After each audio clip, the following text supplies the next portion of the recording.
¿Qué tal, amigos? Un placer saludarles. Fin de semana. Espero que todo vaya sobre ruedas, que haya mucha salud, bienestar, tranquilidad, mucha seguridad. Hoy, día de San Martín Caballero, este 11 de noviembre del 2022. San Martín Caballero, el patrono de los conductores, de los automovilistas. En la ciudad de Puebla hay una iglesia muy bonita de San Martín Caballero. A todos muchas felicidades, les desea Cambio Digital Noticias. Si usted desea felicitar a alguien, envíe los datos a redacción @cambiodigital.com.mx. Hoy es viernes 11 de noviembre, llevamos 315 días transcurridos, faltan 50 días para que termine 2022. En la semana 45 estamos. La guerra más difícil consiste en combatir contra uno mismo. Varón de Lobo. Será muy difícil combatir contra uno mismo. Un día como hoy, 11 de noviembre, allá por 1811 en Cartagena de Indias, en la actual Colombia, se independiza de España, siendo la primera ciudad en hacerlo. En 1817, en México, es fusilado el militar Javier Mina. En 1889, el estado de Washington se une a la federación como el estado 42 de Estados Unidos. En 1942, en la Segunda Guerra Mundial, los nazis invaden Vichy en el sur y completan la invasión de Francia. En 1975, Angola se independiza de Portugal. En 2001, un día como hoy, China ingresa oficialmente en la Organización Mundial de la Salud. Ingresó China. Bueno, y dicen que de China nos llegó el COVID. En fin, es cuestión de esperar nada más. Las cosas vienen, no sé, con el tiempo, con el clima, con el ambiente, por algo llegan. Y como llegan, algunas tardan en irse, pero también se van. Se va el amor y hay principios y hay finales. Hoy tenemos un invitado especial aquí en Temas para Conversar, el doctor Gilberto Hernández Ortega. Lo molestamos, lo invitamos y queremos que nos platique. Él es ortopedista, él es traumatólogo, pero hay ocasiones en que hasta se equivocan. Los pacientes acuden con él porque es un problema de una situación y resulta que es de otra. Por fortuna, hay conciencia, hay honestidad y el doctor Hernández Ortega pues trata de dar oportunidad a su paciente, al que lo visita, a que recupere la salud. Doctor, bienvenido a Temas para Conversar. Muchas gracias, don Sergio. Nos sacamos de su consultorio un ratito nada más. Yo aquí estoy para servirle, don Sergio. Le agradezco mucho la invitación. Es un gusto estar con usted en este gran programa, Temas para Conversar. Lo vamos a escuchar por Teleradio Cambio Digital. Y bueno, estamos aquí para servirle, ¿no? Bueno, hay tantas cosas. Por ejemplo, quisiéramos abarcar en un programa toda su especialidad. Tengo una persona que conozco que le han hecho ya 2 cirugías de columna y resulta que sus problemas se han mantenido, continúan. Ya intervino hasta la parte sindical para que la apoyen porque en el seguro le dijeron que no tenía problemas, pero sus dolores han ido aumentando. Bueno, ese es un tema, columna. Pero este viernes quiero que me platique un poquito de rodilla. ¿Hay edad en donde empiezan las dolencias de la rodilla? ¿Hay motivos por los cuales hay problemas en rodilla? Vaya, porque camina, trota o juega fútbol o béisbol o tenis. En fin, vaya, ¿de qué manera podemos decir tu problema se evita cuidándote y atendiéndote cuando empiece el problema? Acude con un médico que sepa algo de rodilla, que sepa algo de trauma, que sepa algo de ortopedia, que sepa. Entonces, por eso el doctor Hernández Ortega exactamente nos puede dar una lucecita para que los amigos que tienen problemas de dolor Unos por la edad, así como un servidor, que ya, caramba, ponerse de pie cuesta trabajo, o porque jugando un partido de fútbol me tocaron, me dieron un llegue y ya, o simplemente porque falta alguna vitamina, algo que nos ayude, que nos auxilie. En fin, los temas son del doctor Hernández Ortega y él nos puede platicar qué es lo que tenemos que hacer, qué es lo que se debe de hacer, prevenirse antes de estarse lamentando. Si hubiera acudido a tiempo con el doctor, otra cosa sería. Claro, Sergio. Mire, aquí algo bien importante. Los problemas en la rodilla pueden aparecer desde edades tempranas. Hay niños que hemos visto en nuestra consulta que tienen deformidades en la rodilla, en valgo cuando están hacia adentro o en varo cuando están hacia afuera. Estos problemas pueden llegar a corregirse en edades tempranas mediante un tratamiento conservador y en edades en cuanto a las deformidades en valgo o en varo ya tenemos ciertos márgenes de edad para empezar a manejar un tratamiento quirúrgico y con esto se logre corregir este padecimiento. Cuando llegan a avanzar en edad, las cosas cambian, cuando llega una madurez esquelética, cuando ya la fisis de crecimiento ya cerró, se procede a otro tipo de manejo.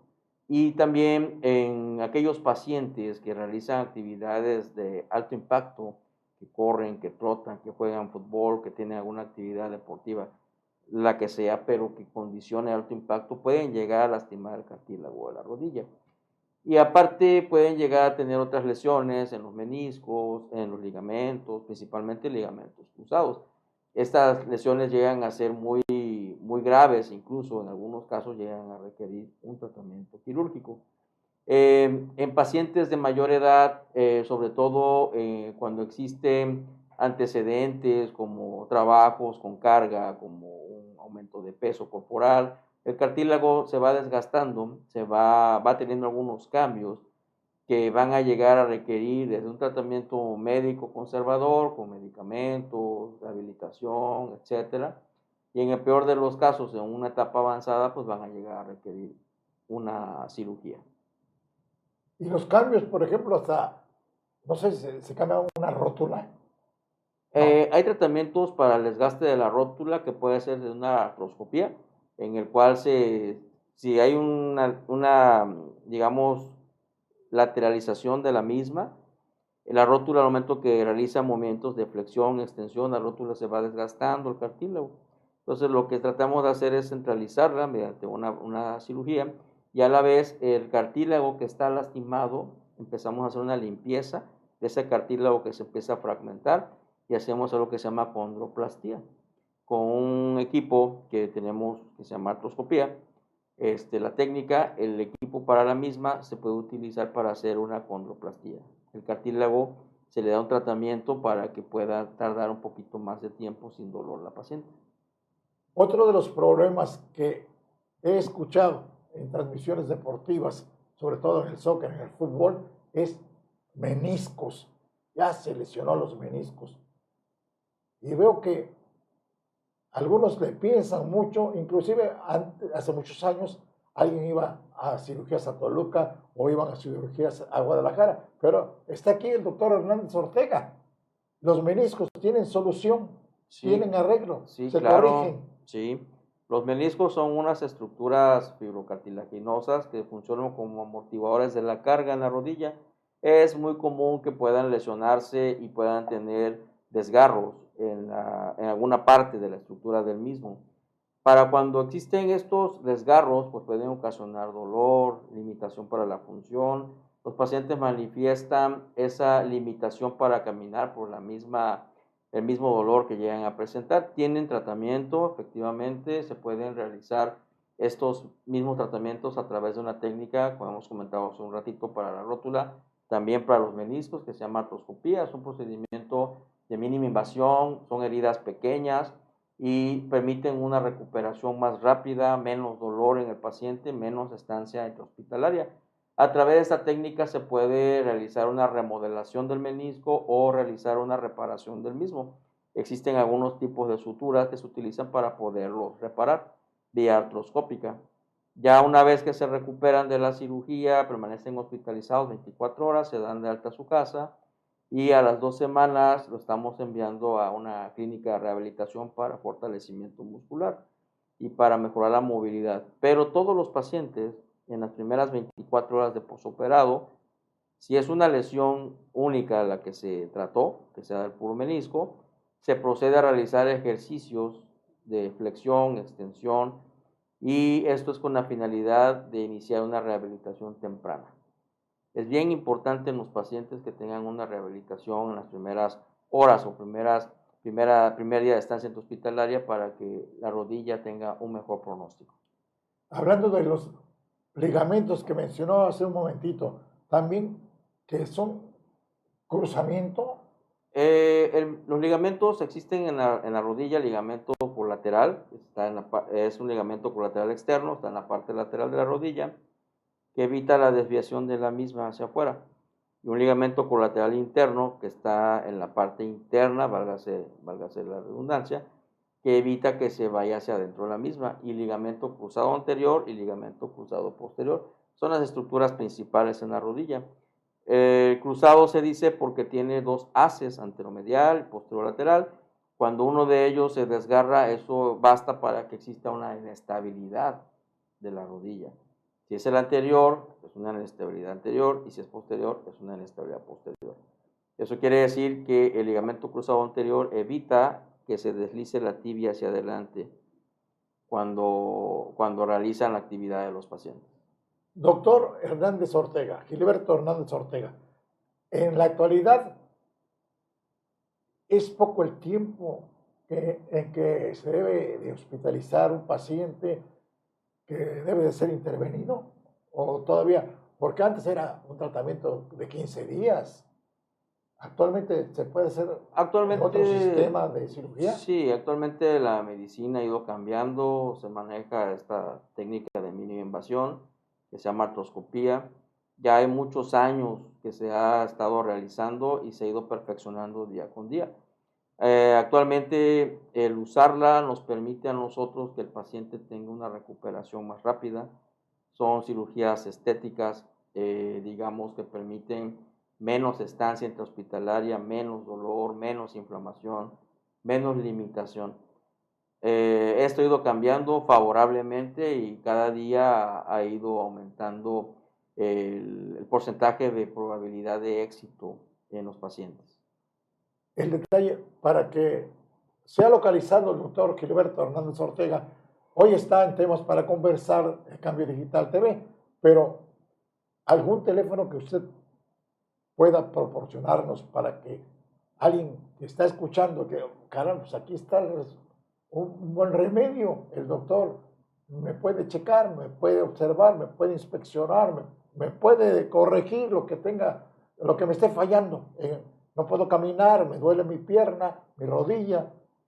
Él me dirá qué es lo que tengo que hacer. ¿En dónde se le puede localizar al doctor Hernández Ortega? Estamos en dos direcciones, en el Hospital Millennium Medical Center y en el Hospital Español de Veracruz. El teléfono para las citas es el 2293 30 24 70. Línea directa en el cual el paciente puede agendar con una llamada o por un mensaje de WhatsApp.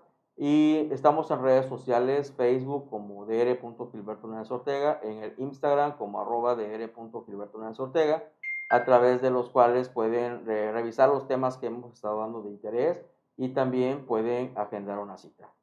Estamos para sus órdenes en estas direcciones de las páginas oficiales y en el 2293 30 24 70. Se puede distinguir en pantalla, en la parte baja. Ahí está el teléfono del doctor Hernández Ortega. Anótelo, tómelo en cuenta. Vaya, los dolores no avisan y cuando llegan se presentan con mucha fuerza y hay que ver los motivos por los cuales se provoca dicho dolor. El doctor Hernández Ortega, pues ya algunos años dentro de la medicina. Sí, claro, rama. En este año estamos cumpliendo una década ya de darle movimiento a la vida de muchos pacientes y orgullosamente formado aquí en Veracruz, una parte en el Hospital de Alta Especialidad y otra parte de mi formación fue en la Ciudad de México, en el Instituto Nacional de Rehabilitación. Y bueno, eso nos ha permitido a nosotros poder dar la mejor atención a nuestros pacientes, con toda la tecnología que se requiere y con todos los conocimientos para poder resolver su problema. Pero aparte de conocimientos, el instrumental, doctor, es Claro, importantísimo todo esto, vaya. importantísimo. Hoy en día, afortunadamente, tenemos esa capacidad de respuesta en cuanto al material quirúrgico, lo tenemos muy a la mano aquí en la ciudad y los pacientes pues no tienen que salir a otras ciudades a tratarse, aquí se pueden resolver sus problemas con toda seguridad. Repite, por favor, ese número para las citas, doctor Hernández Ortega. Claro, 2193 30 24 70. Mi productor habrá tomado nota. Perfecto. Pues doctor, le agradecemos sinceramente su visita. Hay muchos temas de platicar. En el momento que usted se sienta con un tiempecito que le podemos robar para temas para conversar, venirnos a platicar, porque está el aspecto de clavícula, está el aspecto de codo, los tenistas. Vaya aquí en el Centro Deportivo Veracruzano, muchas veces un dolorcito se puede evitar mayor problema, porque si el problema no se resuelve, pues se puede utilizar, inclusive, Dios no lo quiera, pero el brazo puede quedar ya muy torpe para... Sí, finalmente los pacientes que no se atienden a tiempo, los padecimientos pueden empeorar, se pueden complicar. Avanza todo el mal. Así y si es. se puede corregir, pues acudan. Y siempre le decimos a los pacientes que pues, se puede vivir sin dolor y que finalmente pueden recurrir a nosotros, podemos atenderlos, darle el tratamiento que requiera y poder darle movimiento a su vida. Y sin querer queriendo le damos publicidad al Hospital Millennium Center, como dijo, Millennium Medical Center. Medical Center. Sí, y el Hospital Español de Veracruz. Ahí tenemos los consultorios para poderlos atender. Según por donde viva, si viene del sur o si viene del norte, pues yo le recomendaría, pues más cerca a la Bene, o viene del sur, y todos esos fraccionamientos, pues para el milenio. Ahí está el doctor Hernández Ortega. Mi agradecimiento, doctor. Que tenga usted muchos pacientes. Don Sergio, con todo gusto. Y puede usted mandar un saludo hasta dónde podemos llegar, porque estamos a través de Facebook, Cambio Digital TV, temas para conversar, de lunes a viernes a las 12 del día, y nos están viendo en España, en Francia, en Alemania, en Bélgica, en Italia. Y aquí en México, bueno, tenemos amigos en Acapulco, en Puebla, y aquí en Estados Unidos, en Chicago, está mi amigo Chico Félix, y en Houston está mi amigo Manny Loyo. Y aquí en el interior de la República, pues, muchas personas en Hermosillo nos están copiando. Va creciendo poco a poco. Hace un momentito me habló por teléfono un amigo de Acapulco y me dice, 16,000 personas vieron el programa.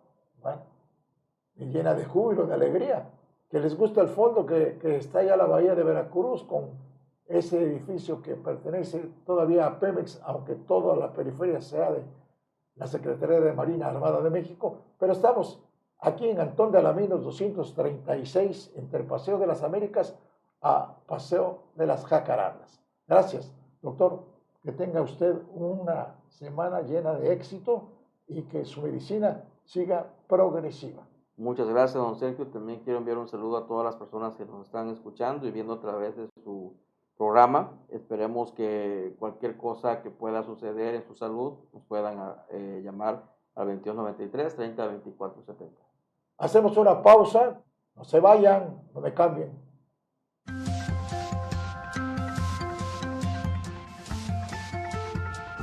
La Tlacotalpeña, restaurante de mariscos, te invita a disfrutar de su cocina veracruzana. Pescado frito, arroz a la tumbada, pulpo en su tinta, manos de cangrejo, ceviches y aguachiles. Además, disfruta de lo mejor del son veracruzano en vivo a partir de las 3 de la tarde. La Tlacotalpeña te espera desde las 7 de la mañana, en Canal, entre Allende y Guerrero, con estacionamiento frente a la puerta.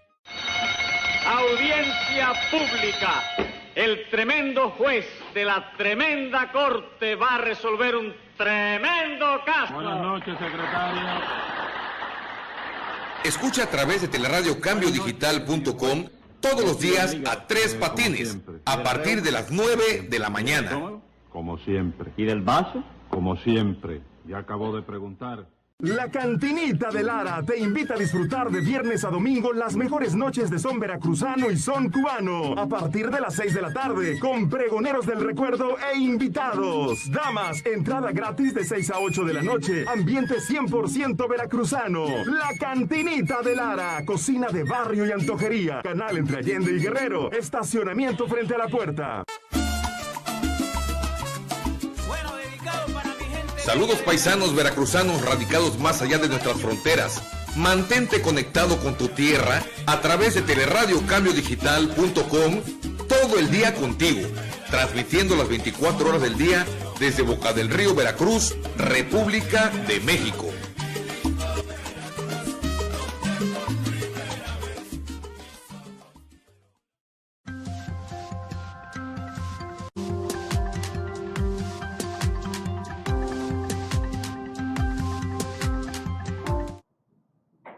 Estamos de regreso en temas para conversar. Gracias, amigos de Cambio Digital. Obviamente, cosas interesantes, por lo menos para mí, pero yo quiero que sean interesantes y más para todos ustedes. Tengo en línea directa a un buen amigo, vaya, lo respeto, lo admiro, y es, como dijéramos, un historiador y tiene una memoria tranquila, de privilegio, Ricardo Cañas. Un placer saludarte, Ricardo. ¿Cómo estás? ¿Qué tal, Sergio? Muy buenas tardes, saludando a todo el público de radio, de Cambio Digital. Pues aquí estamos, como cada jueves, platicando un poco acerca de temas de historia de la ciudad de Veracruz. Un gustazo. Dijéramos, el programa de este viernes, que es fin de semana, se relaciona precisamente con algo que tú tienes una responsabilidad enorme por sostener, por mantener, por dar a conocer. ¿Cuántos años tendrá ese edificio donde se encuentra actualmente el museo, que funcionó como hospicio? Bueno, fíjate que es un dato muy interesante. Fíjate que el edificio actual del Museo de la Ciudad de Veracruz se remota inclusive a sus inicios a el último tercio del siglo XVIII. Para 1775 se construye en la mera esquina de lo que era la segunda calle de la Condesa, o la tercera calle de la Amargura, se construye nada más de un piso una maestranza militar. Existe por ahí el proyecto de un ingeniero militar de un hermoso edificio de 2 plantas, con arcos en medio y un patio central. El edificio, como se sabe, no fue totalmente terminado en esa época y fue una maestranza militar que duró por lo menos hasta los primeros años del México independiente.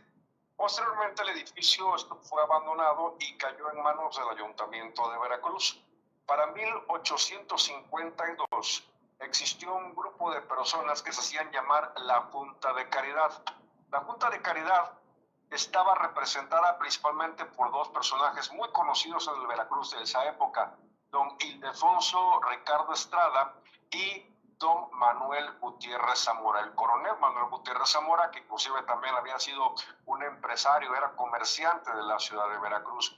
Ellos representaban a este grupo de gente que lo único que quería era dar bienestar a cierta parte de la población de Veracruz.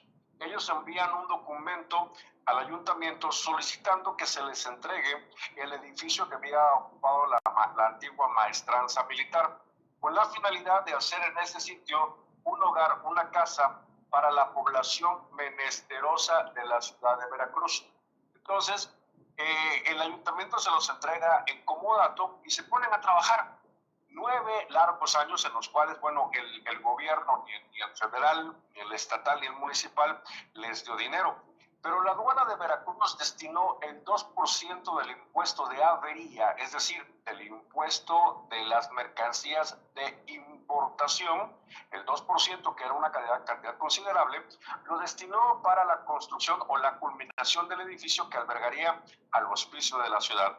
Para aquellos años, los niños huérfanos, los ancianos abandonados y los dementes que andaban circulando por la ciudad, así, se encontraban en distintos sitios, por ejemplo, en el antiguo Hospital de San Sebastián, Roger Sellebec. Asimismo, algunas niñas y mujeres se encontraban en el antiguo Hospital de Loreto, que estaba ahí en Madero y Arista, pero no tenían un lugar digno para ellos. Entonces, bueno, ya con ese dinero del 2% del impuesto de avería, más otras aportaciones que la Junta de Caridad, haciendo rifas y haciendo inclusive bailes también a beneficio de lo que sería el Hospicio de Veracruz, bueno, lograron poco a poco juntar ese dinero. El coronel Manuel Gutiérrez Zamora, muy en lo particular, inclusive hasta de su propio dinero, desde su propio peculio, aportó cantidades económicas muy interesantes para la culminación del edificio. Finalmente, para 1861 el edificio estaba prácticamente terminado. En 860 estaba prácticamente terminado ya las dos plantas, y de hecho pusieron todo el corazón y todas las ganas para hacer un edificio de primera calidad. El edificio, por encima de la banqueta, tiene más de medio metro de altura, lo que significa que este edificio jamás se va a inundar. Por otro lado, se consiguió piso de mármol de Carrara, tanto en la planta baja como en la planta alta en aquellos tiempos. Una escalera de tipo imperial, también de mármol de Carrara, cuya toda herrería, tanto de la escalera como de la parte superior del edificio, sería de bronce antiguo de 1860. El edificio contaba con una fuente, la cual no era un adorno, también una fuente de mármol de Carrara, que estaba conectada a un antiguo acueducto que dotaba de agua a la ciudad de Veracruz desde la laguna de Malibrán. Este acueducto y esta fuente era prácticamente la llave del agua para este edificio, donde había muchísimas personas viviendo, o que iban a vivir muchas personas. Asimismo, se trajo una escultura preciosísima, de la cual se sabe que fue hecha en abril de 1860 en Alemania. Esta figura se llama La Caridad y representa a una mujer que está cargando en su brazo derecho a un niño, y del lado izquierdo un niño un poco más grande la abraza en su pierna y ella pone sus manos en su cabeza. Se llama Caridad porque no es la mamá de ellos. Se trata de una mujer que les está dando apoyo, abrigo, digamos, amor maternal. Y esa fue colocada en la parte superior del frontispicio de este edificio. Esa escultura todavía existe y es la que se encuentra actualmente en el jardín del Registro Civil. Es la escultura más antigua de la ciudad de Veracruz. Me refiero a la escultura pública, por supuesto, está a la vista de todos. Es muy, muy antigua. Estamos hablando que tiene 162 años de antigüedad. Bien, pues el edificio estaba listo para utilizarse, querido amigo Sergio, cuando lamentablemente 1860 fue un año crucial para Veracruz. Se había terminado la famosa Guerra de la Reforma, afortunadamente, y Benito Juárez se regresaba al siguiente año, en el 8 de enero de 1861, se regresaba a la Ciudad de México, y Veracruz dejaba de ser capital de la República Mexicana. Para ese momento entonces, Juárez, al ver el erario público estaba prácticamente en quiebra al sostener esta guerra, pues Benito Juárez decretó en enero de 1861 la suspensión de los pagos de la deuda externa. 3 países acreedores, por supuesto, se molestaron. Estamos hablando de Francia, de España y de Inglaterra. Precisamente a Francia es al país al que menos se le debía dinero. La mayor parte del dinero se le debía a Inglaterra y a España. Los 3 países hicieron la famosa Convención de Londres, en los cuales decidieron ocupar la ciudad de Veracruz e intervenir también nuestra aduana. Comenzaron a llegar precisamente a nuestra ciudad, y Juan Prim, tenemos una calle con ese nombre, Juan Prim, Sí, exacto. el conde de Reus. Bueno, ¿y por qué tenemos una calle con ese nombre de un personaje extranjero? Bueno, Juan Prim llegó a Veracruz en enero de 1861 y entendió la situación por la cual estaba pasando en nuestra nación. Por cierto, Juan Prim se casó con una mexicana originaria del estado de Puebla. Inglaterra también entendió la situación de nuestro país, porque se acordó precisamente, un tratado que se hace, de que los países, punto número 1, reconocían a Benito Juárez como el presidente de esta nación, y 2, reconocían de que Juárez no estaba negando el pago de la deuda, estaba únicamente atrasándonos porque no existía el dinero suficiente para poder pagarla. Lo que no hizo Francia. Francia tenía planes expansionistas con Napoleón en ese momento y no aceptó la intervención de Juan Prim. Juan Prim abogó por nuestra nación, tanto con Francia como con Inglaterra. Inglaterra entiende, y finalmente tanto España como Inglaterra se van a regresar, van a retirar sus tropas de Veracruz, pero Francia no, Francia se queda. Y bueno, al quedarse durante 5 años los franceses en Veracruz, ¿qué crees? utilizaron el edificio que actualmente es el Museo de la Ciudad como hospital de las tropas francesas. En este edificio tan antiguo, aquí murieron, inclusive se salvaron decenas de soldados franceses. Los que fallecieron, sus cuerpos no pudieron ser llevados para ser inhumados en su tierra natal, por lo tanto, fueron llevados a la isla de sacrificios, donde en la parte norponiente de la isla fueron sepultados. Allí se encuentra un obelisco que marca el sitio donde están sepultados decenas de soldados franceses de aquella época de 1862. Entonces, bueno, fue 5 años entre 1862 a 1867. El edificio del Museo de la Ciudad estuvo ocupado por las tropas francesas. Después de que fue derrotado Maximiliano, depuesto emperador de México, justamente en 1867, que bueno, se retiran todos los soldados franceses, México regresa como república al periodo histórico que se le conoce como la República Restaurada, y el edificio va a quedar vacío. Y va a ser ocupado como hospital de mujeres durante poco más de 3 años. Entre 1867 a 1870, este edificio fue utilizado como hospital de mujeres. Y finalmente, después de otra restauración, el día 12 de diciembre de 1870, se abre este edificio como el hospicio de la ciudad de Veracruz. En 1860, cuando ya estaba terminado, pues listo para ser usado, el coronel Manuel Gutiérrez Zamora, que había puesto alma y corazón en la reconstrucción de este lugar, fallece lamentablemente de disentería y no vio su obra trabajando. Por ese motivo, este edificio lleva su nombre. El Museo de la Ciudad se le conoce como Museo de la Ciudad de Veracruz, Coronel Manuel Gutiérrez Zamora. Se abre a partir de 1870 y bueno, va a ser el lugar donde en un principio hubo también dementes, había ancianos y niños huérfanos. Años más tarde, los dementes van a ser colocados en el IBEC, lo que era antiguamente el Hospital Cerdán, y también los ancianos van para otro lado y únicamente queda de niños. En 1904, la administración de la Junta de Caridad compra el terreno que se encontraba a un lado del edificio, sobre la misma calle o avenida de Zaragoza, y se agranda el edificio. Es decir, lo que hoy es la biblioteca de la ciudad, la biblioteca de Luciano Carranza, era parte de este edificio. Había talleres, por ejemplo, estaba la Escuela Municipal de Artes Gráficas, a la que todo el mundo llamaba la imprenta del hospicio. Había una panadería, había carpintería, había primaria en este mismo sitio, escuela de música. Aquí grandes maestros vinieron a enseñarles a los niños música como una especie de parte de una materia. Las niñas venían a costura y también les enseñaban a hacer los alimentos. En la planta baja vivían los varones y en la planta alta vivían las niñas. En el ala norte del edificio, tanto arriba como abajo, vivían los niños menores, niñas y niños menores de 9 años. En el ala sur vivían los niños y niñas mayores de 10 en adelante, hasta los 14 que se les permitía estar aquí. Durante 97 largos años, 97 años, este hermoso edificio albergó al Hospicio Zamora. Historias increíbles se gestaron en este lugar, muy hermosas, hasta que finalmente en 1967 los destinos del edificio van a cambiar. Aunque muy bonito, ya no reunía la capacidad, digamos así, para tener tanto niño en ese sitio.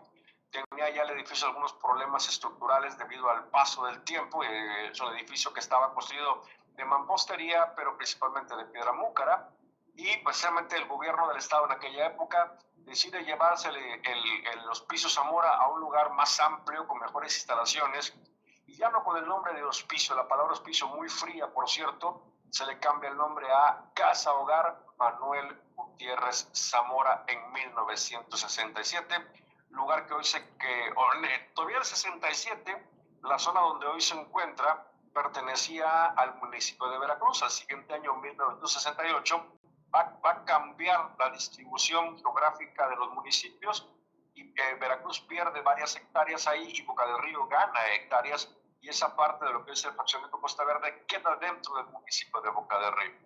El edificio estuvo abandonado durante algunos meses y el ayuntamiento de Veracruz, en aquella época, veía venir para 1969 el aniversario 450 de la fundación del Cabildo de la Villa Rica de la Veracruz. Por tal motivo, bueno, decidieron ocupar el edificio que había sido el Hospicio Zamora como un centro cultural para divulgar la historia y la grandeza de Veracruz. Con un gran trabajo de José Luis Melgarejo Vivanco y otros grandes personajes historiadores de la época, finalmente, después de un trabajo muy arduo, lograron que el día 25 de noviembre de 1970 se inaugurara el edificio como el Museo de la Ciudad de Veracruz. No dio tiempo que fuera en el 69, pero en el 70 se inaugura como tal. El gran artista mexicano Alberto Beltrán forró la cúpula del museo, donde está la escalera, con mosaico veneciano e hizo un hermosísimo vitral. En conclusión, si tú los admiras, bueno, te cuentan lo que es la leyenda del Tajín. El museo originalmente era un museo regional que abarcaba principalmente la ciudad de Veracruz, pero también todo el estado. Que hablaba de las culturas olmeca, totonaca y huasteca, así como de muchas situaciones más de la historia del estado de Veracruz. En 1988 fue remodelado y finalmente en el año 2000 tuvo una remodelación muy importante, no solamente en lo que es el trabajo civil del edificio, sino también en su museografía, quedando únicamente como museo exclusivo de la historia de la ciudad y puerto de Veracruz, donde se cuenta prácticamente desde la fundación de Veracruz hasta los años 50 del siglo XX. Entonces, así, a grandes rasgos, pues el próximo día 25 de noviembre, el Museo de la Ciudad de Veracruz cumple 52 años de existencia. Y bueno, tenemos preparado, ya te comentaré posteriormente, una velada musical con el tenor Eric Trejo y la concertista Angélica Lagunas, que va a estar muy bonito. Ya los invitaremos, les daremos la invitación oficial para que acudan a celebrar 52 años del Museo de la Ciudad. Fantástico, maravilloso. Gracias, Ricardo Cañas. Bueno, Una saludos a todo el situación. público. Oye, otra pregunta agregada sí, al dime. tema. Nosotros conocemos como Avenida General Prim. Ajá. ¿Y por qué nada más esos datos tenemos? Bueno, en la nomenclatura, precisamente para hacer las placas de la nomenclatura, bueno, como costaban muy caras, te has de acordar que allá por los años 70, me parece que fue Manlio Fabio Tapia Camacho el que mandó a poner una nomenclatura muy bonita, metálica, porcelanizada únicamente en blanco y negro, en lo cual inclusive venía la zona postal. En esa época, bueno, se colocó esta nomenclatura que tuvo que ser muy reducida en su información debido al costo de la misma. Entonces, por ejemplo, nada más se ponía, por ejemplo, en algunas, por ejemplo, Pino Suárez y venía completo, pero, por ejemplo, nada más decía General abreviado Prim, ¿sí? Ya no se le ponía Juan Prim, conde de Reus, ¿sí? Pero únicamente así Prim, y por ejemplo en otras avenidas también se ponía muy escueto a veces la información. Hace algunos años, por lo menos en lo que es el centro de Veracruz, un ayuntamiento decidió colocar un poco más de información acerca de los personajes o de los hechos que surgen en base a la nomenclatura. Por ejemplo, lo que es la avenida Víctimas del 25 de junio, se puso ahí una pequeña leyenda que se trataba de las personas fusiladas al principio de la época porfiriana en los cuarteles militares. Entonces, bueno, es muy escueto lamentablemente, pero bueno, aquí lo acabamos de decir, don Juan Prim, conde de Reus, que inclusive se habló mucho acerca de su muerte, de que había sido envenenado, un hombre que pertenecía por supuesto a España y que llegó aquí y que a pesar de que eran épocas en que ya México y España estaban en paz, todavía quedaba aquel ligero sentimiento de que nos habíamos emancipado de la corona. Aún con ello, este hombre casado con una mexicana, nacida en el estado de Puebla, abogó por nuestra nación en favor de que los demás países debían esperar el tiempo suficiente para que México rehaciera su hacienda y pudiera empezar a cobrar los impuestos, y con ello, ya una vez teniendo mejor calidad económica, volviera a pagar lo que concernía a la deuda externa. Juárez no estaba negando la deuda, simplemente no podía pagar en ese momento. No había dinero. No había dinero, así es, efectivamente. Y recuerdo también, hubo una época en que se mencionó muchísimo el aspecto del hospicio bueno, cuando cambian, recuerdo para el profesor Salazar Páez, que fue uno de los Antonio Salazar Páez, sabes que fue maestro y posteriormente director del hospicio, así es. Se recordaba mucho a una directora que estuvo trabajando aquí desde 1914 que entró hasta el día de su muerte en 1966 a los 88 años de edad. Era una profesora rural que llegó aquí, repito, durante la invasión en 1914. Y ella se llamaba Adelaida Guzmán Marín. Todo el mundo la conocía como Adelita. Para muchos, hasta el día de hoy, en este edificio siguen llegando personas de la tercera edad que la recuerdan a ella como su madre. Adelita Guzmán fue la directora del hospicio durante tantísimos años hasta el día de su muerte, que fue en abril de 1966. Y ella, pues, nunca se casó, nunca tuvo hijos, pues ¿para qué? Aquí tenía muchísimos que cuidar. Exactamente. Y ella, ahora sí, se dedicó en cuerpo y alma a cuidarlos a todos. Y todavía hasta el día de hoy, aquí en el Museo de la Ciudad hay una sala que está dedicada a su nombre con una fotografía muy grande. Y hasta el día de hoy llegan personas que aquí la recuerdan a ella y se les escurren las lágrimas por la mejilla recordando a aquella mujer que fue figura materna para todos ellos, Adelita Guzmán. Ricardo, una vez más, mi agradecimiento por tu colaboración en Temas para Conversar. Vaya, quisiera que esto se divulgara, pero por todo el mundo, y específicamente a mi querido Veracruz, a nuestro Veracruz, porque hay tantas cosas que, vaya, se mencionan en forma confusa o distorsionada. Y, así es. Vaya, ¿por qué se llama la calle Revillagigedo? ¿Por qué se llama la calle Jiménez?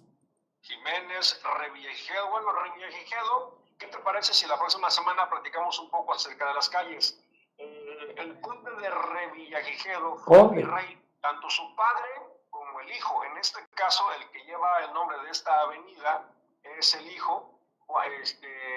El conde de Revillagigedo fue el que en 1791 creó el primer camposanto a extramuros de la ciudad. O sea, el que estuvo atrás de la iglesia del Santo Cristo del Buen Viaje.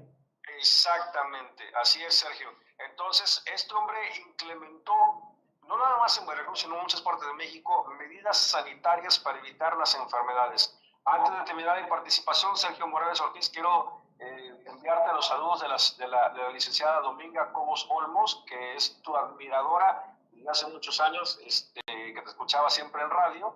Y bueno, para Cambio Digital, Domi ha estado insistente que quiere mandarte saludos, una felicitación por todo tu trabajo. Cosa más linda. Muchas gracias, Ricardo. Gracias a doña Dominga. Por favor, mis respetos, Y aquí estamos ahora. Síganos en Temas para Conversar. Y Ricardo Cañas está con nosotros, está con un servidor y tratando de dar alegría y mucha luz a los veracruzanos, aunque de repente, como ayer por la noche en una plaza comercial de Ruiz Cortines y Juan Pablo II, estaban en penumbras en el estacionamiento. Ricardo, quedamos pendientes para la próxima semana hablar de nuestras calles.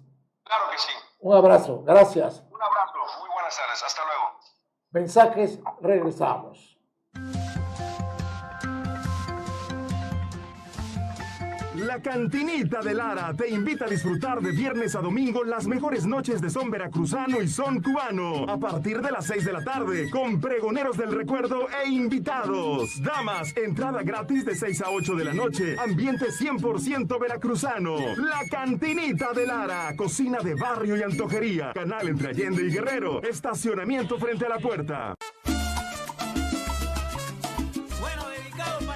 Saludos paisanos veracruzanos radicados más allá de nuestras fronteras. Mantente conectado con tu tierra a través de teleradiocambiodigital.com todo el día contigo, transmitiendo las 24 horas del día desde Boca del Río, Veracruz, República de México.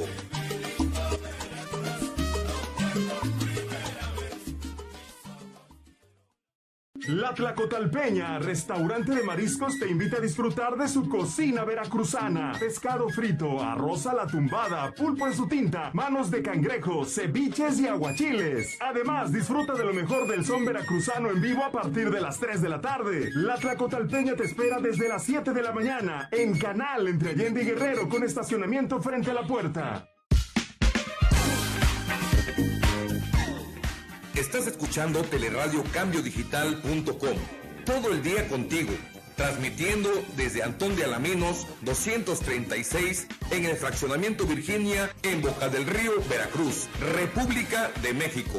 teleradiocambiodigital.com, transmitiendo las 24 horas del día.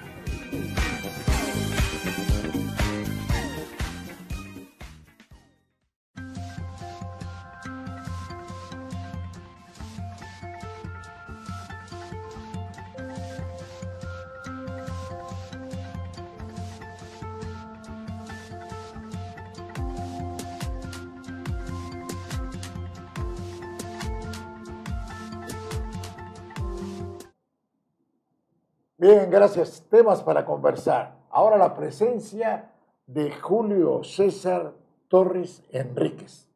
Buenas tardes, ¿qué tal? No lo ¿Cómo dije están? mal. Julio César Torres Enríquez, perfecto. Licenciado además en Derecho. Licenciado en Derecho, a sus órdenes. Nos trajo la vez anterior, abogado. Así es.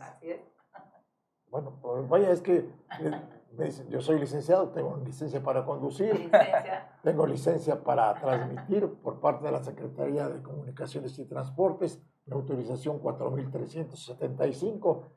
¿Qué más licencias puedo proporcionar?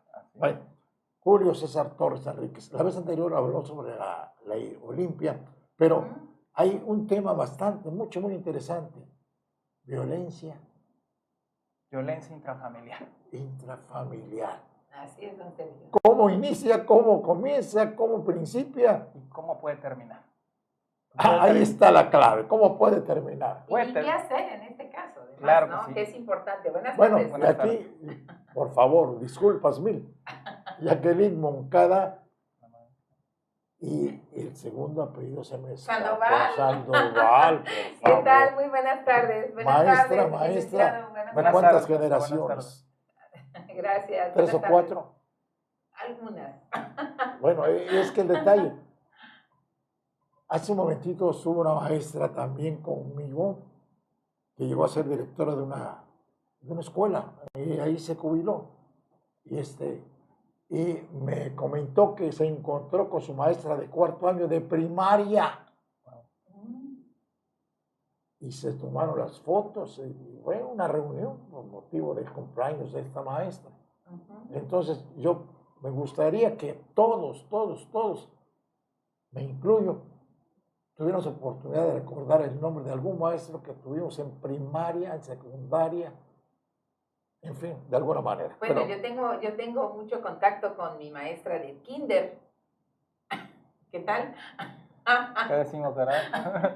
maestra de kinder, yo no conocí el kinder, no había kinder. Bueno, yo sí fui al jardín ¿Y de quién niños era? del kinder, Elvira del Carmen Tejera Domínguez. La maestra, Sí, fue mi maestra en el kinder. la así es. que presentó el libro Claro, por supuesto. hace 8 supuesto. días. Sí, claro.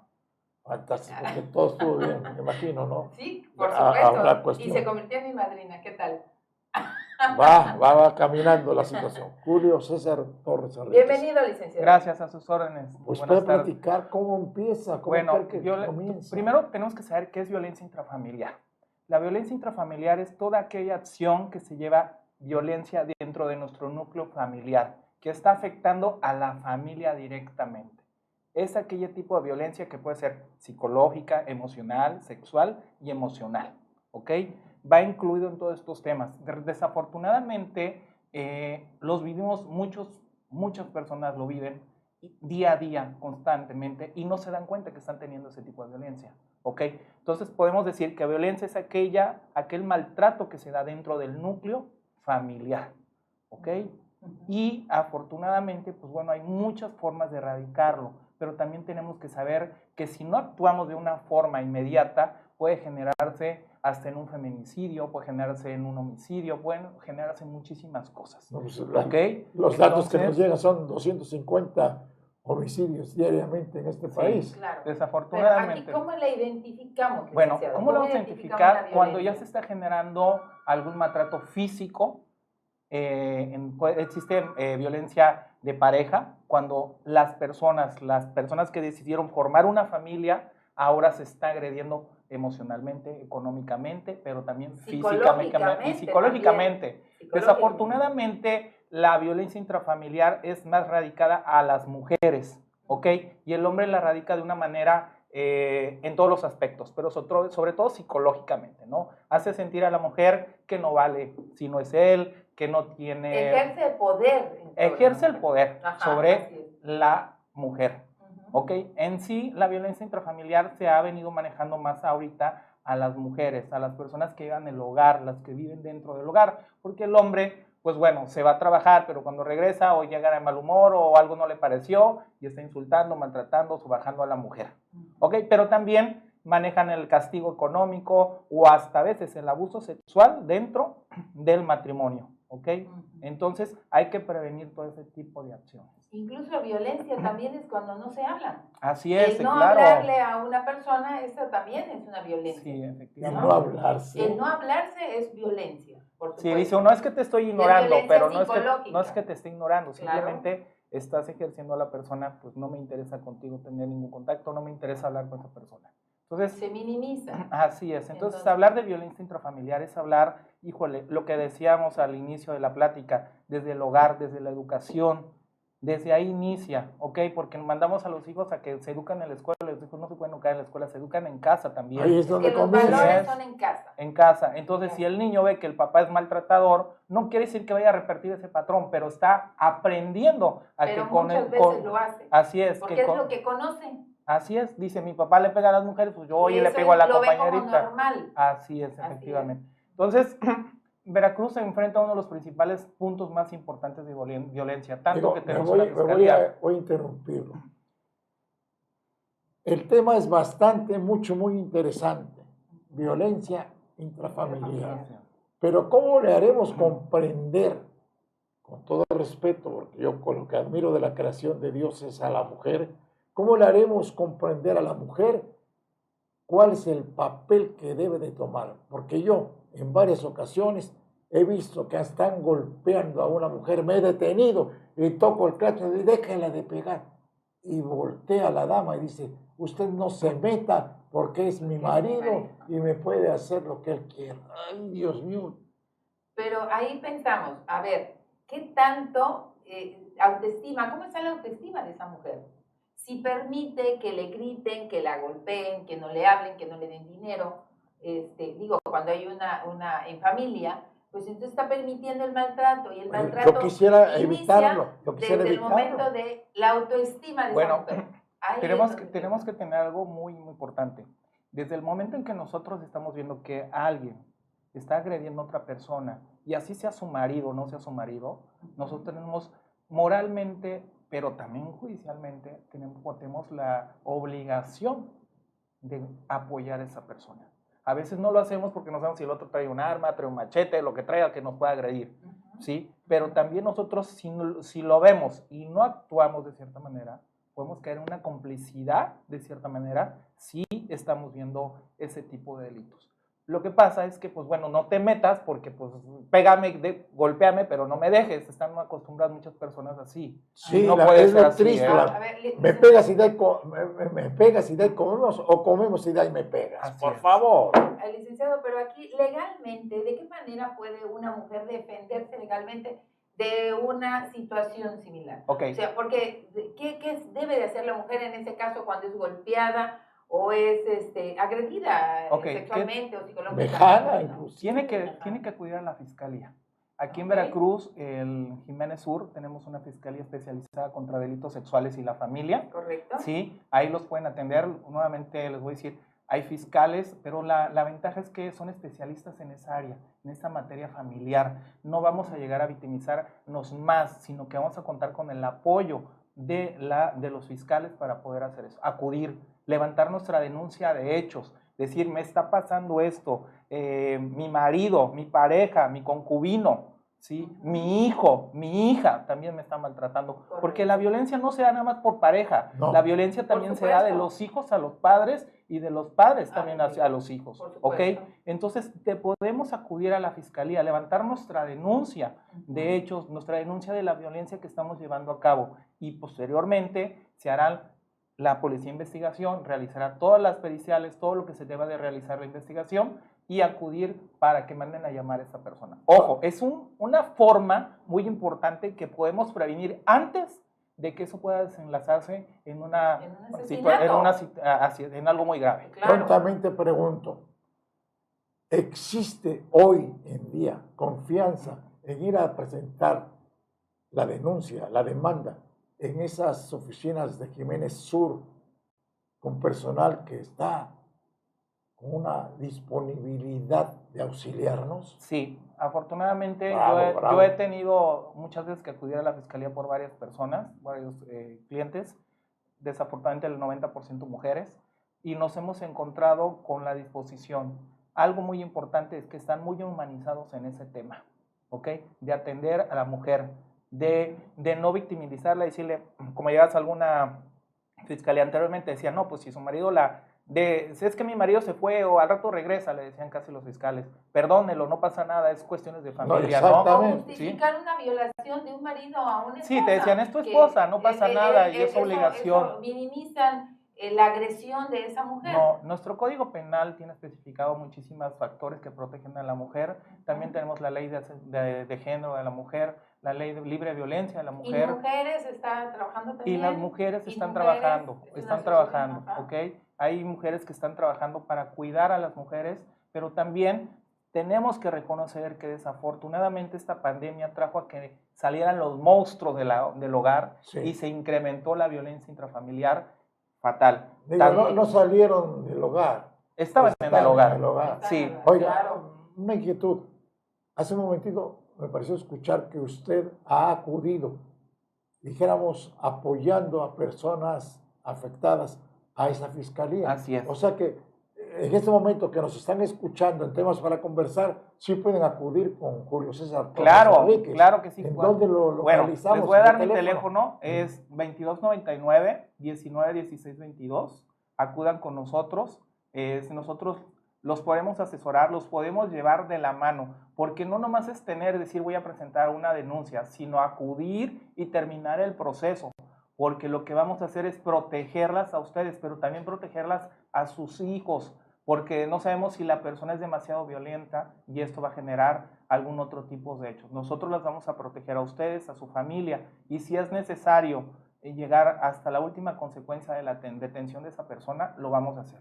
¿Sí? Lo primero que tenemos que hacer es prevenir, levantar nuestra denuncia, pero hay que tener también el procedimiento, saber hacer el procedimiento. Y una ventaja que hay es que la fiscalía tiene esa parte, y nada más es que hay que llevar un muy buen abogado y realizar el proceso para protegerla. ¿Qué se necesita legalmente para levantar el acta? O sea, la mujer es golpeada y entonces, ¿qué tiene que ir a la fiscalía y qué documento tiene que llevar? Pues bueno, si es Pues un certificado médico. Sí, bueno, desafortunadamente siempre es así. ¿Qué necesita? Bueno, ¿qué Porque necesita? sale quizá corriendo. Para empezar, decisión, Okay. de tomar la decisión de saber que va a levantar una denuncia en contra de su agresor, no tener miedo. Ya cuando esté en la fiscalía, la verdad vuelvo a decir, la gente está muy humanizada en ese tema ahí, entonces llevar, si es esposa, llevar el acta de matrimonio, y si no tengo el acta de matrimonio, no importa, con tan solo decir quién es el sujeto, quién es el agresor, nombrar su nombre, con eso más que suficiente. Ahí le van a dar apoyo. Ahí le van a dar el apoyo que se debe llevar. Pero primero es decisión. ¿Por qué? Porque quizá en ese momento pudo acudir a la fiscalía y librar alguna golpiza, librar alguna violación, pero si regresara a su hogar y sigue viviendo con el agresor, a lo mejor el agresor no va a tener caridad de ella y puede llegar a una consecuencia. La violencia intrafamiliar ocurre cada instante, en cada momento, en cada familia, ¿no? En este caso yo creo que psicológicamente es vencer el miedo, porque el miedo paraliza, el miedo a una persona paraliza, y entonces en este caso es empoderarse y hacer un lado el miedo y tomar la decisión de denunciar. Hay tipos, vuelvo a repetir, está la violencia psicológica, la violencia emocional, la violencia económica, la violencia sexual y la violencia también hacia adultos mayores. ¿Ok? Lo vemos de vez en cuando, que la hija trata mal al señor, que no va a estar pendiente de que cobre la mensualidad y ahí sí lo lleva a la sillita, Claro. Pero también hay violencia en contra de nuestros adultos. ¿Ok? Que sí las hay. Sí. Vaya, no les dan ni un vaso de agua, por favor. Entonces los tienen sin comer, los tienen. Esto se vuelve o les ponen la comida. Oye, es que no ha comido, es que no quiere comer. Yo le puse la comida. Y no se preocupa por darle, que No, ya no no. tiene ni ánimo. Esto se vuelve un secreto de familia interno, pero ya no debe ser un secreto. La violencia intrafamiliar tiene que salir de nuestro hogar, educar, saber que contamos con las instituciones, con las fiscalías especializadas, que la ley está protegiendo a la mujer. También los hombres tienen violencia intrafamiliar, ¿eh? Aunque no nos sorprenda, Sí, sí, los sí. hombres también tienen violencia psicológica, emocional. También llegan a ejercer las mujeres violencia contra ellos. Dice uno, es que yo no voy a la fiscalía porque si levanto una denuncia en contra de mi esposa van a decir, ay, oiga, ¿qué pasó? ¿Cómo? No, es que desde que tenemos una ley de igualdad de género, ambos tenemos todos los derechos y participación. Una pregunta aquí, por ejemplo, en un momento dado que estaba yo estudiando solamente en el mundo había, en España, el único lugar del mundo donde había partes donde podían recibir a los hombres que eran violentados por la mujer. Aquí en México, ¿hay licenciado? Sí, claro, igual sí, el mismo ok. derecho se ejerce tanto para la mujer como para el hombre. Correcto. Y por eso mismo está la Fiscalía especializada Ok. contra delitos sexuales en la familia. No quiere decir que si llega un solo es la hombre, mujer. que llega un hombre violentado, por eso va a decir, oye, pues no te puedo atender, porque antes era mal visto que un hombre levantara una denuncia en contra de su esposa por violencia, decían, oye, o sea, ¿cómo? Entonces, ahora el hombre tiene, muchos padres se dedican a tomar el papel de madre y padre, entonces ellos también tienen ese derecho a pelear, que se les respete ese género y que no tengan violencia en el hogar. No ubico la dirección de esa fiscalía. Es Jiménez Sur, es en la calle Jiménez Sur, número 420, y nomás que no tiene el número fuera, es sin número. Por donde están los juzgados de Jiménez ahí, Sur, muy a cerquita, espaldas, ¿no? Claro. atrás hay un parquecito, Ujú. está el juzgado, lo que es la ciudad judicial, Sí. pasa lo que es las antenas estas de megacable, Sí. y donde están las bombas Sí. del agua, Atrás de atrás Viveros. atrás de Viveros. Atrás de Viveros. Ya del Parque me Viveros. ubiqué porque Ujú. Más fácil. estaba yo en una estación de radio, ¿cómo se llamaba? No me acuerdo. Fórmula, o antes de Fórmula. Bueno, era una estación de radio que había venido rodando como corcholata de cantina de lado a lado. Pero estaba ahí en esa calle de Jiménez. Ajá. Y enseguida, y por cierto, me llama mucho la atención porque ese edificio, que le dan pomposamente el nombre de qué, de cuestiones de juzgados. La ciudad judicial. La ciudad está, tengo entendido, ojalá me equivoque, que sea un error, no me tomen en cuenta porque me interesa equivocarme, porque siempre hago algo y el que no hace nada nunca se equivoca. Ese edificio está construido sobre unas bombas o sobre Sí. unos ductos que conducen gas, petróleo o no sé qué material. Exactamente. Así es. Bueno, pues así las cosas y la verdad sea dicha, me da mucho gusto tener en contacto a Julio César Torres Enríquez, licenciado. Dio usted su número de teléfono, Así repítalo por favor. 2299 Despacio. 2299 19 16 22. Quedamos a sus 19 16 22. 22. Quedamos a sus órdenes, acudan con nosotros, pero si no pueden acudir con nosotros, pueden acudir a una fiscalía, la más cercana, sin ningún miedo, acudan a levantar la denuncia. No tengan miedo, están protegidas por la ley, están protegidas por la misma autoridad, y cabe decir que hay cosas buenas que ha hecho este gobierno, porque hay buenas y negativas, pues ha cuidado mucho el tema de la mujer. ¿Okay? Pues muchas gracias, licenciado. Don Adolfo Ruiz Cortines le dio el derecho a votar a la mujer. Así es. Lamentablemente o por fortuna nuestra como varones, las mujeres no se han unido. El día en que las mujeres se unan, ningún color de partido va a poder decir, stop, detente, quédate quietecita, no te muevas. No, vaya, esas mujeres son mayor número en cantidad en comparación con los varones. Así es. Ha habido una transformación muy grande en la mujer, y las mujeres veracruzanas se les conoce por la capacidad que tienen de trabajar, de luchar, pero sobre todo defenderse, ¿sí? Entonces, desafortunadamente hemos visto cómo Veracruz ha sido lastimado por feminicidios, ha sido lastimado por violencias intrafamiliares que se pudieron haber previsto. Es difícil llegar a una fiscalía y tener que levantar una denuncia porque el marido, híjole, hizo y deshizo a la mujer físicamente, ¿no? Entonces, acudan a la fiscalía, protéjanse. Desde el inicio que tenemos una prueba que nos está generando una autoestima, que nos está tratando mal, estamos permitiendo la violencia en nuestro hogar. Y nuestros hijos, nuestra familia los está viendo. Están checando, y van a hacer copia. Tomar terapias psicológicas, que eso va a ayudar a empoderarlas y a estar mejor. A que ustedes pueden y ustedes van a salir adelante. Gracias, Jacqueline. Muy amable, Jacqueline Moncada. Muchas gracias. Gracias, licenciado Julio César Torres Enríquez. Bueno, esos temas son muy interesantes. Acabo de mencionar, Jacqueline, psiquiatría, psicología, psicopedagogía. Bueno, entonces, pues tenemos que tener también esas personas aquí en temas para conversar, para que nos digan cómo nos pueden ayudar, cómo nos pueden auxiliar, porque hay cada chantaje emocional en la familia y empiezan desde los niños. Está el bebito ahí y para que no llore el bebito le damos este aparatito, llama ese celular para que vea sus monitos y cuando se acostumbran a tal grado y quiere uno quitárselo, haga de cuenta que le está uno asesinando. Son alaridos, llantos.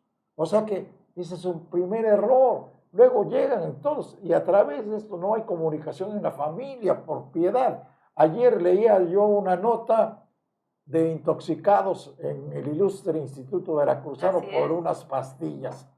Vaya, ¿de qué se trata? ¿Qué es un reto? ¿Qué es un qué? Como un denominador que encontraron a un estudiante, entre comillas, subrayado y en rojo, en su mochila con 30 pastillas. ¿Dónde las compró? ¿Dónde las consiguió? ¿Quién se las vendió? ¿Para qué tanto? Vaya, que hagan un reto, que hagan una competencia de aritmética, de historia, que vaya, que me digan por qué es Veracruz 4 veces heroico. En fin, pequeños detallitos así, que me digan qué libro están leyendo, cuál fue su último libro que leyeron hace una semana. Y que nos escuche la Secretaría de Educación para que regresen estos cursos, estos concursos de declamación, de oratoria, concursos deportivos para mantener a los muchachos entretenidos en cosas positivas. Licenciado, para que pues, no tengan tanto la tiempo. próxima ocasión, usted, el día que esta es su casa, temas para conversar, y usted dice qué tema, todos son, vaya, gratos, amables, atentos, con dirección a la audiencia de temas para conversar. Y queremos que siga creciendo. Y vuelvo a lo mismo, una persona que nos diga algo de psicología, de psiquiatría, porque pensamos que estamos trabajando bien, que estamos actuando bien, que estamos haciendo lo correcto.